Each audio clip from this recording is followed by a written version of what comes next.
On this episode of the Ask Mike Reinold Show, we talk about lateral releases of the knee and how we can detect some early and even chronic signs of OCD lesions. The Ask Mike Reinold Show. Helping people feel better, move better, and perform better.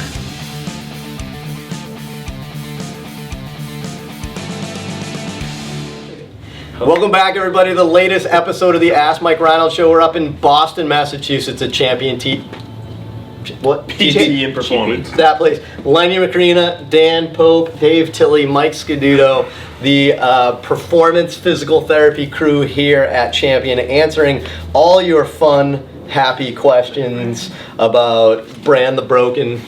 No, sorry, we can't date these episodes, but spoiler alert. But no, all your great questions, PT, fitness, sports performance, anything related to that sort of thing, we'd be happy to do it. Again, tons of great questions. Head to MikeReinold.com, click on that podcast link, and you can ask us more questions just like this. So, Len, two new students? Two new students Right now. Len, why don't you? Len is the ACCCCIC of Champion PT and Performance. Why don't you introduce the students today?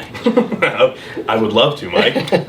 Today we have two lovely new students. One, we'll go ladies first. We have Cara May Sheft. That's right, Cara May Sheft. She's from the South, shocker. She goes to Belmont University in Nashville, Tennessee. Shout out Mike Voigt, the Mike Voigt and Company. And we also have Nick Jacapella from Toro College, somewhere in New York. I think they specialize in lawnmowers. I don't even know. They also do PT. So look for Toro, the green symbol, and they also do bullfighting. That's fine lawn care and physical therapy. Toro College? Toro College. And that's in New York? Yes. How many PT schools are in New York? Just right now. It's like they're adding new ones every day. Yeah, they just build up. They just keep Toro. going up. Does Toro have something to do with like a bull? Yeah, Toro. Yeah, Toro. Underlay? All right, awesome. Maybe that should be his nickname. University of Bullfighting. The bull. The bull. Awesome. All right, who's starting today? I got him. May, what's our first question for our listeners today? All right, we have Gar from Columbus, Georgia. Is a lateral release the death of the knee? I like that one. Wow. That was a quick, easy question. That was a good one. Is a lateral release the death of a knee? Well, yeah, I'm wondering, I mean, clearly Gar, or I don't know, maybe I had a typo and it's like Gary. And I forgot the Y. I apologize if that's the case. But I mean, clearly you've had some people that haven't done well with the lateral release, and that's not uncommon, right? Like to have somebody, not do it. I feel like lateral release used to be super popular back in the day. I don't know, 20 years ago, maybe even 30 years ago. It used to be super popular. And I think it was just one of those things, like if you had knee pain, they said, let's just shoot for it without addressing like the real issue. So I wonder if that's why, but I don't know. Who wants to start with their experience? I mean, I can. Start on this side of the room. Yeah, I mean, I can because I've treated a bunch and I've had people do really well after a lateral release. So I wouldn't say was it the death of the knee? Yep. I don't know. Hopefully that knee didn't die. In my hands, the knees didn't die. They did pretty well. I think it was our thoughts changed when we went from the patella was sitting this way and we can release the lateral structures and make it go this way to let's focus on the hip and the femur is kind of creating the position of the patella. So I think when that theory changed with Chris Powers out in Southern California, I think maybe that's one major reason why the lateral release went dead, so to speak. But I've treated a bunch of people after lateral release. I think the surgery and the forced rest for 2-3 months may have been the reason why, but also it could be that they did something to the lateral structures. I don't know the exact story to that, but I think that it worked okay for a lot of people. I just know it's the research is maybe saying it's not as effective anymore. There's got to be a certain subset of the population that a true biomechanical fix actually is what they need, believe it or not. As much as we don't like to think that sometimes, there probably is a certain subset. It was probably well overdone on people. Definitely. And that's probably part of it. What about you, Dan? You having any good experience with that sort of stuff? I've only had 2 or 3, and maybe it's because I'm a newer clinician, right? So they don't have as many of those surgeries, but I can remember them doing fairly well, Right. And just treating it kind of like I would a post-surgical knee, but also trying to think like, okay, maybe this is kind of a patellofemoral type patient, so treat them like you would if they didn't have the surgery afterwards, and just respect the healing surgical site. But yeah, I haven't had any bad experiences with it. Yeah, well said, right? I mean, this isn't just like a normal post-op. I think the post-op is very much how we talk about like treating the source, or treating the symptoms, right? And then globally still having to work on some stuff. But anything from you guys? I mean, not like a rocket science question, but I going back to the death of the knee thing, I mean, I would say 2 potential reasons why you may have that in your head is, one is, are they just overdoing it in maybe your town? Maybe you have a local physician that still loves this. Maybe that's like their go-to, right? And maybe they're overdoing it on people that wasn't the true cause of their issues. So maybe that's why they never got better, right? And it seems like, it was, maybe the surgery's not worthwhile, but maybe it just wasn't worthwhile in that person. Yeah. You want to jump in? Yeah,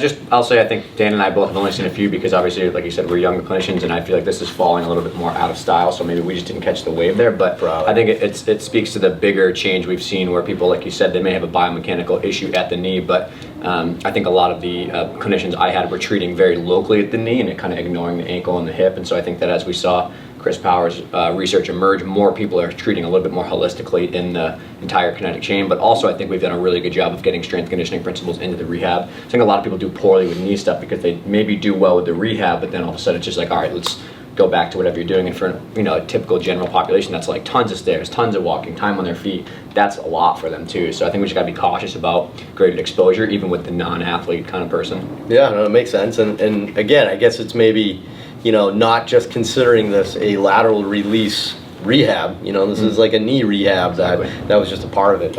I will say, I think the only other thing I'd add is there's something, I don't know if this is, extra articular or if we have some like vascularity over there on that lateral side, but I will say oftentimes these people look, obviously nerves too, but like these people get huge after surgery, right? Lots of swelling, it almost seems like the swelling is like that puffiness outside the knee and you really can't even see like the form of the knee for a while. So it seems like it's a disaster, but like on the inside, maybe it's not as bad, but I don't know, there's something about this procedure that I think there's so much post-operative swelling. I mean, we used to immediately apply like one of those like C foam pads underneath our ACE wraps to really kind of get that swelling down. I think if you're not like prepared that thing's going to blow up, then oftentimes that could be an issue. And then if it gets that swollen, what happens? The quad shuts down, you walk with a limp, you can't straighten out your knee, right? Like all those sorts of things. So, again, it's, I don't know, I think it's probably not as bad as it seems, right?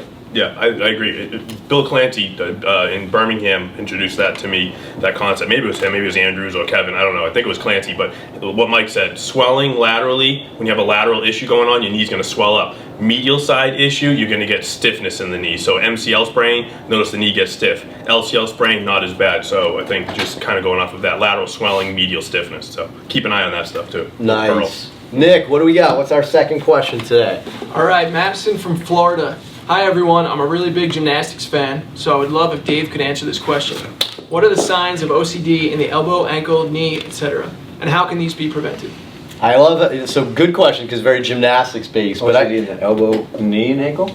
Yeah, so it's quite a general question actually, even though it's got some gymnastics, but I think Dave can start off. But like, I kind of like this question. It's like, what are some signs that you may have an OCD lesion of really any joint? I think you've covered most of them. But what do you think, Dave? I mean, you probably see the most OCDs before we know it's an OCD. I don't want to like assume that, but I bet you a lot of times you're having somebody with pain, and that's what it is. What do you think? What are your go-to indicators that you're worried it might be an OCD? Yeah, I think one of the biggest things is just thinking about the location of where they have their symptoms, because obviously there's some normal places you would expect some soreness or some overuse type stuff, right? The triceps, belly can be sore, maybe the forearm muscles are sore, but typically nobody has, we're talking about the elbow, obviously nobody has like radial head palpation issues. Nobody has stuff on the bone that's super cranky. I think the other big thing that people typically report first is not so much like a big like crack or popping, like an acute injury, but they just notice stiffness. They notice like I can't really straighten my elbow or bend my elbow fully, which is a sign typically that, if the OCD is starting to flare up, there's probably some inflammation that's creating capsular stiffness. So you're starting to lose motion maybe.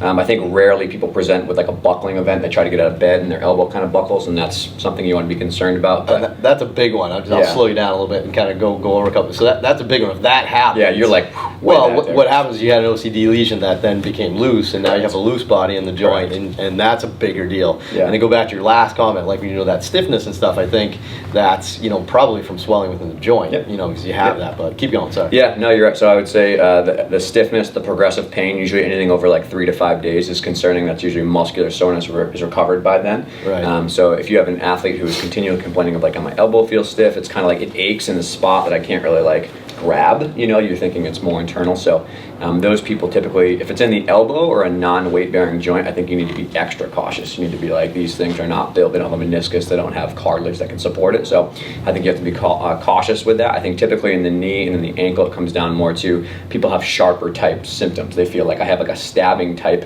sharp pain in this location. Usually it's the front of the ankle for athletes that I see are like running athletes, and they feel more sharper pressure around different spots in the knee. So it's a little bit different than what they would describe as maybe like a dull ache in the knee or the ankle. Like it's usually much more impact based, so it's sharper because of the intensity of the location. Right. And I just add to that again and just say that those sound like pretty significant versions of that. I think some of the early warning signs would probably be some joint stiffness and soreness, and then I don't know, Dave said it really well. I mean, it's kind of understanding that's an internal joint issue. So your joints, you're gonna have pain like there versus like here or something like that. You're not gonna usually get it masked anywhere. So that's kind of a big part of it. I think that'll help, and then that way you'll be prepared. The only last piece I would say is that you have to realize that OCD lesions are very location specific. So there's a paper that came out in 2017 that compared baseball to gymnasts, and baseball had a much different location on the capitulum than gymnasts. It was more anterior because of extended weight bearing versus lay back in baseball players. So sometimes the tests I think we use to detect them in different populations are not as valid because it's not the same